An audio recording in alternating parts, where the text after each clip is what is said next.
have to be ashamed to ask for help. Selkirk Interlake Eastman. Mr. Speaker, Russia is threatening to further invade Ukraine and has massed over 100,000 troops on its borders. While the world is watching, hoping Canada would do more and stand up and do the right thing, this Prime Minister sent his Foreign Affairs and Defense Minister to Kiev empty-handed. Half measures are not going to get this job done. We know that President Putin is provoked by weakness, the very weakness this Prime Minister is demonstrating. When will the Prime Minister actually stand with Ukraine and send them the lethal defensive weapons they've asked for? Right Honourable Prime Minister.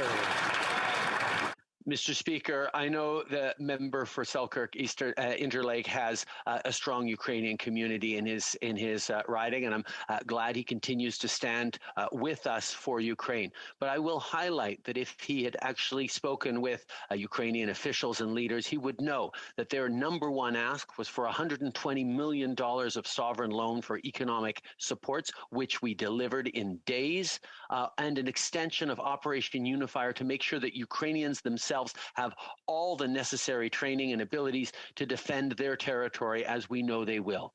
Canada stands in solidarity with Ukraine and will continue to. The Honourable Member for Selkirk Interlake Eastman. Well, Mr. Speaker, empty rhetoric and good wishes aren't enough to stop the Russian invasion.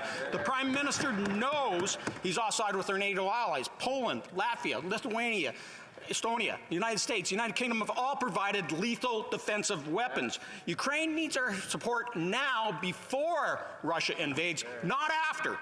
When will the Prime Minister send defensive lethal weapons, restore the supply of RadarSat images, and apply Magnitsky sanctions against those responsible for this escalation? The Right Honourable Prime Minister. Once again, we see the Conservatives trying to mislead Canadians on what we're actually doing. We are delivering the support that Ukraine asked for, both economic support and, most importantly, expanding immediately Operation Unifier, which is an extraordinarily successful operation that has trained over 33,000 Ukraine military forces to be able to stand strongly against any further Russian incursion. We are working closely with the government of Ukraine and all of our NATO allies to demonstrate that we are strong with Ukraine and united against any further Russian incursions.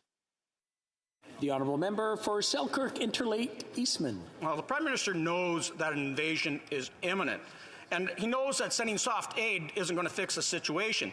Buying pillows, this isn't going to work. This isn't a pillow fight.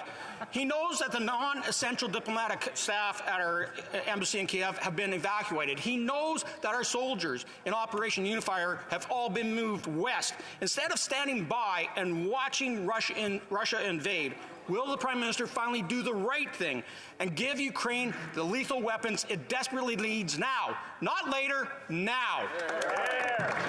The Right Honourable Prime Minister. Let me check with the Mr. Speaker, Canada, alongside its allies, stands with Ukrainian governments, Ukrainian people, Ukrainian territorial integrity. That is what we have always done.